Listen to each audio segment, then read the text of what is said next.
ఈ మాత్రం సౌందర్యానికి ఇంత దాసుడు అయిపోయావే, ఇంతకన్నా లోకోత్తరమైన సౌందర్యాన్ని చూస్తే ఇంకేమైపోతావో. ఇంతకన్నా సౌందర్యమా?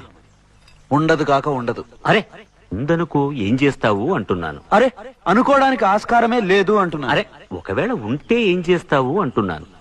ఇంతకన్నా ఆనందప్రదమై, ఆద్యంత రహితమై, అనంతమై, నా హృదయమంతా నిండి నన్ను తనలో నింపుకునే సౌందర్యమై ఉంటే అరే ఉండదయ్యా స్వామి. అరే ఉంటే ఏం చేస్తావయ్యా? ఆ సౌందర్యానికే దాసోహం అంటాను. అయితేరా చూపిస్తాను. పద చూస్తాను.